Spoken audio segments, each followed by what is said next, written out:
We've discussed it before, but I don't think it's ever been more true than it is today. The DOJ is absolutely off the rails. The wheels are off the wagon. The inmates are fleeing the asylum. How are you, Mike? Hey man, how you doing, Jason? Good to Good. be back with you. Yeah. Yes, So good we've stuff. just had a sort of a late announcement. People can read about it on truepundit.com, but it seems that President Trump is tweeting and the DOJ is fleeing. At least certain members of the DOJ are fleeing. There's this whole dust up over the Roger Stone sentencing. What's going on with this, Mike? Well, it's chaos. I told people that this is going to happen. I've been saying that the good part. I've been saying this for a year and a half. The good things were going to happen when these guys started ratting on each other and ratting each other out and turning on each other, and that's what has to happen. There has to be chaos before there can be any reform or any hope of reform. So we're seeing some. We had a story. We just moved that story. That was from Axios. They have a scoop. We just moved that. But there was a story earlier today that we have on DOJs and chaos. And a guy from Justice told me there's so many different tugs of war going on, so many little wars going on inside the Justice Department that's all effed up. Literally said effed up. And that's what I've been working for. What's what we've been working, because we understand that this has to happen if we're going to see any big changes. And Right. small changes in the DOJ are not going to help us as a country, not going to help the direction as a country. Little baby steps. We're beyond baby steps. We need massive, massive Real advances, reform. massive steps. Yeah, we need real reform. And Barr, he might have to be, drug kicking and screaming into getting it done, or he's going to be, he's going to be the next guy on the street. Yeah. Because I think maybe Trump is waking up and trying to get. I think he's waking up and trying to get control of the situation of the Justice Department. It's taken him 3.5 years now. We're in the 3.5 year range, basically, Yeah. or a little bit over 3 years. But by the time the dust settles out, you're at 3.5 years. To understand that, hey, I'm not running the Justice Department, and my people are not running the Justice Department. And I've said this. I said it on a podcast. I've said it way more times on here. He may think he's running the Justice Department, but he definitely has not been. Yeah. There's no way it It's hasn't. been It running has. Just him hasn't until happened. last week. Well, yeah, it's been running him and the folks that he's picked as his sentinels, Sessions and Barr. They just simply haven't gotten the job done. As simple as that. There could be all types of debates about these guys, but you just take a very corporate approach to it, right? They're not getting the job done. Whatever the reasons are, whatever the backstory is, it's as simple as that. They haven't had his best interest in mind, and anybody who argues that Barr has had his best interest in mind thus far has just simply hasn't been paying attention, or they don't understand the complete landscape of Washington, D.C. and the Justice Department and how things are supposed to work. And people could say, well, there's a lot of Clinton holdovers and things in justice. Yeah, there's no doubt. There's no doubt. Justice definitely leans left, but the fact that Barr didn't know that these sentencing recommendations were coming down on Roger Stone the way they came out, and then Barr snapped today and said it's way out of control. Why didn't you know about that? Why are you being caught off guard by that? Because you're not paying attention or you just don't care, right? But is he really It's as caught simple as off that. guard, Mike? Isn't that just sort of like ASCAP type conversation? I mean, he's got to know what's going on. Perhaps something was said to him outside the realm of what's being reported in newspapers that's caused him to change his attitude. Well, you could look at it both ways, okay? What's going to unfold in the next day or so is going to be the left now and all the usual suspects on the left saying that Barr, this was a knee-jerk reaction by Barr to reduce the sentencing recommendations on Stone because Trump tweeted. And there probably could have been some definite better coordination there, I would think, unless I'm going to put it out there, unless a guy like Barr is trying to sell him down the river and create problems for Trump. right? Why was this coordinated the way that it was? It seems very bizarre to me. That and and I guess more importantly to me, right? And we're going to talk about it later tonight when we get kicking on Patreon. Because what are we doing here? Like a preview? Is that what we're doing? Well, we're doing a little introduction On maybe YouTube. for Yeah, right yeah, for right. people who don't Introduction. But know about More Paine every Tuesday night at 8 p.m. They can watch it on patreon.com/truepundit, patreon.com/crowdsourcethetruth, and subscribestar.com/crowdsourcethetruth. That's coming up in just about right. 25 minutes. What you're seeing here is a definite tug of war going on, and I think it's fascinating. It's unfolding today as we speak. I was getting Unprecedented. ready to, I was getting ready to do the show, and boom, there it was.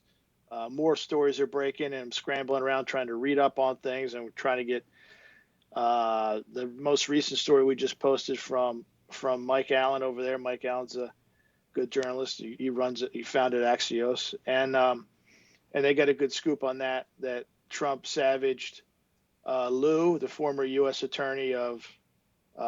He actually told her that he was going to appoint her to a new position, and then she resigned as U.S. attorney for the District of Columbia. And then he just told her, "You're out. Beat it. You're not getting the new position." So she's got, but she's the one who indicted Flynn and Manafort and Stone. So you're seeing this kind of massacre Tuesday, so to speak. But what's really happening is, I think Trump finally is trying to get control of the situation here, because he made it through the crucible of impeachment, and unless he gets this DOJ under control, I think he's going to continue to have massive problems.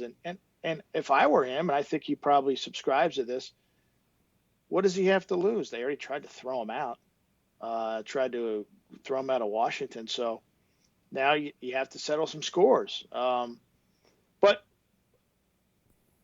like kind of a higher note, it's also a little bit dangerous. See, I can go a lot of different ways quickly, because I think I understand things pretty well when it comes to these guys. But last night,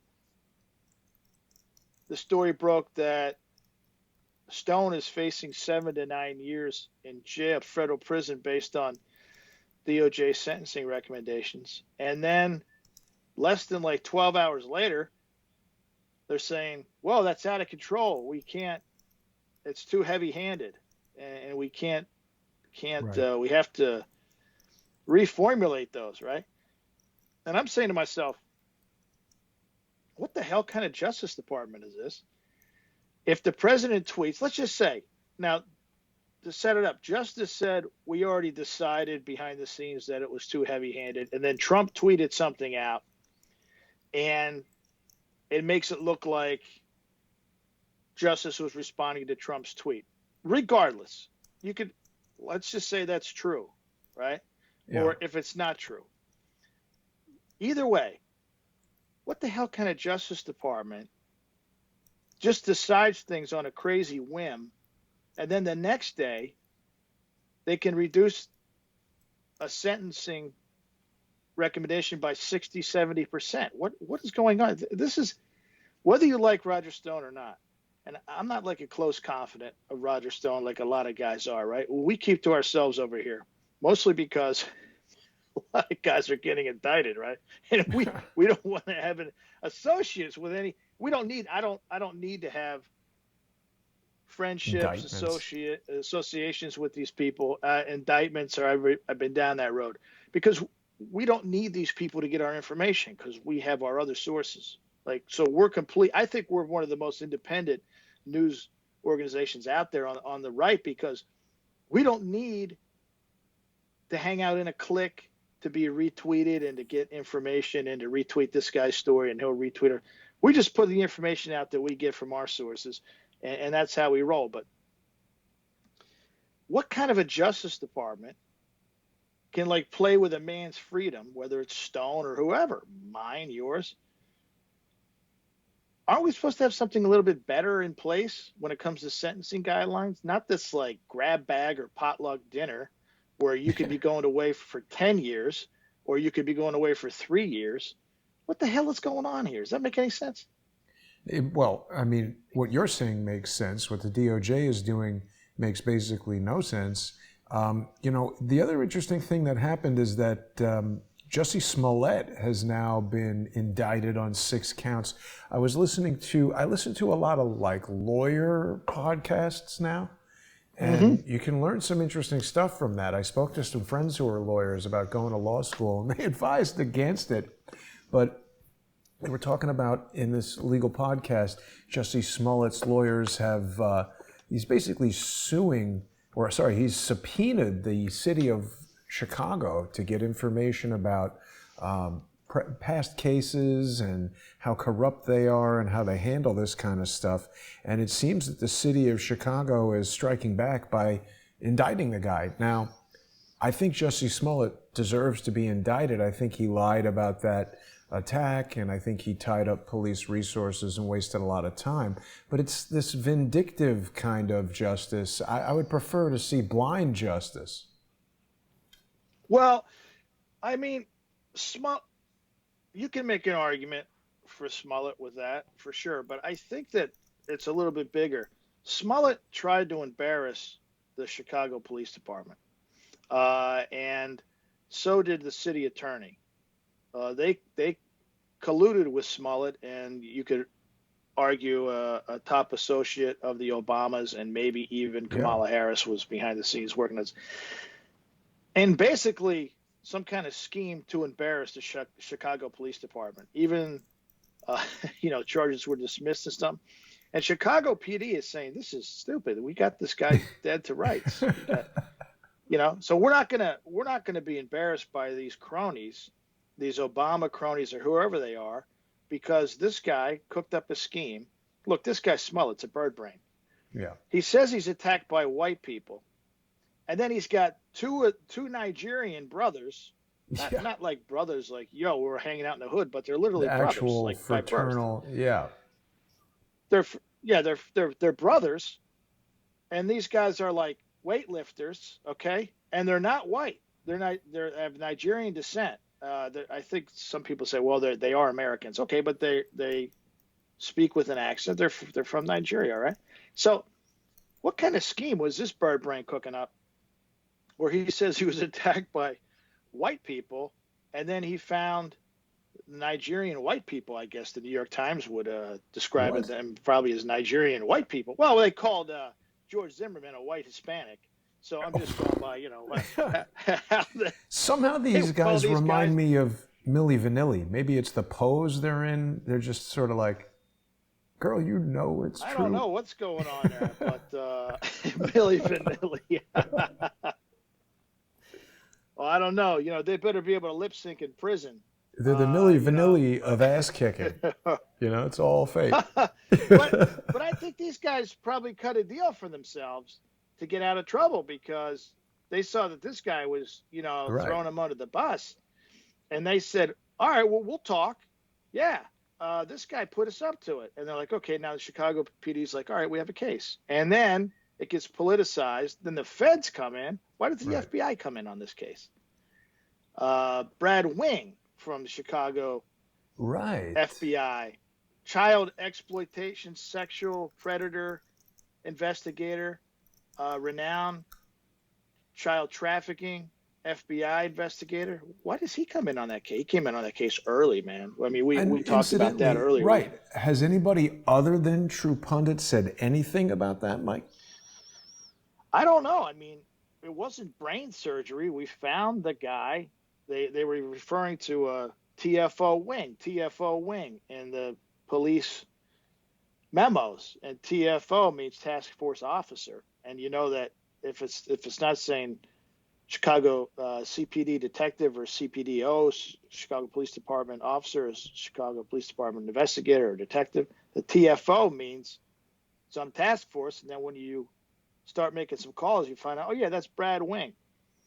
He works for the FBI. So what's he doing in on the case? Yeah. And then we come to find out that, this clown was calling Kamala Harris within like a day or two or three Smollett of getting was. pinched. Yeah. Yeah. And why do you think Kamala Harris was the first to drop out of the run for president? Because I'm telling you, this is the word on the street. Like, it's already out there. This isn't like, oh yeah, that buzz has been going on. Something much And bigger is that why the happening FBI with came in? Jussie Smollett. Yeah, is that why the FBI came in to shut that down and be like, whoa, we can't let it, because the FBI also is known to protect these people more than they prosecute them. You know what I'm saying? Yeah. Well, that seems to be all the they rich do. and famous and the elites. Yeah, Get him exactly. into a jail cell where he can, not hang himself. So I think there was a tug of war going on between the FBI there and the Chicago Police Department, and then the Chicago Police Department and the city attorney's office. And it looks like the Chicago Police Department might be winning it, which does make sense because don't forget, at any moment they could just start releasing a lot of evidence and say, oh, okay, they won't prosecute. Look what we got. Look what we got here. Look what we got there. I mean, also, Mike, it's got to be the case. Chicago PD, I mean, that's not some, Mickey Mouse operation. Those guys are dealing with some of the toughest crime. I mean, that's a very serious law enforcement organization. Well, Illinois, whatever, however you say it. Sometimes people say it differently, but not known as the, whitest glass of milk, so to speak, or the Boy Scout state. Right. Going back and looking at organized crime and prohibition and Capone and that whole group. Some people would argue also that the NFL has roots in Chicago, and that has roots in organized crime too. If you reflect on Jessica Savage's report for PBS Frontline in 1983, I think it was I consider a historic piece of journalism, that Chicago isn't the altar boy of the century. You know what I mean? So it has been known to be a little corrupt. Mayor Daley, that whole scheme, the original Mayor Daley, and Rahm Emanuel, and the list goes on and Obama's from there, of course, and Days of Rage, Rod Bernardine Dorn, Bill Ayers. But Mike, I gotta pause you here for a second, because we're just minutes away here from making the transition over to our sponsor exclusive show on patreon.com/truepundit, patreon.com/crowdsourcethetruth, and subscribestar.com/crowdsourcethetruth. We're not monetizing these shows on YouTube. A lot of people have been listening to the Thomas Paine podcast, and you can get that on iTunes and Google Podcasts and Spotify and wherever you get it. But this information, it doesn't collect itself. And running an operation like True Pundit or Crowdsource the Truth, we really need the support of the viewing public. So rather than having some outside corporation or huge billionaire, sponsor these shows and have this kind of financial influence over the reporting, we're counting on you. So the people watching right now are the sponsors, and you're going to enjoy a huge library of exclusive content on Patreon and Subscribestar. So I hope people will join us over there, Mike. I'll see you in just 10 minutes. Anything you want to say before we close out? Yeah, good stuff. Oh yeah, we're gonna be dropping some news tonight, like we always do. We always seem to break news on this show, and there's so much to do on a regular basis that it's hard not to. Things are leaking out of the bucket, so to speak, on any given day. And especially today, there's a lot of stuff leaking out of the bucket. So I look forward to talking about it. And you can't fit it all. You can't fit it all in one show. Do you still have that deal going on the book? Yeah, the deal's still on the book. Yeah. You buy a book, you send you buy a paperback, you send a screenshot to promo@truepundit.com, and we send you a $50 gift card for shirts, hoodies, hats, whatever you want. So it's a pretty good deal. You buy the book, which helps us. Get it from Amazon, and then we send you, from Amazon, and then we send you a gift card for libertyoutfitters.co. Then you can get all kind of different gear from there. So it's still going on. We're still plugging away. That's a great deal for Thanks for people. bringing So that up. I forgot yeah, about no problem. that. Yeah. I like to let everybody know about this stuff because, you know, we can't just keep going on Ether or whatever. So we'll see everybody over on Patreon and Subscribestar. Thanks for watching, everybody. See you there. Thanks, man.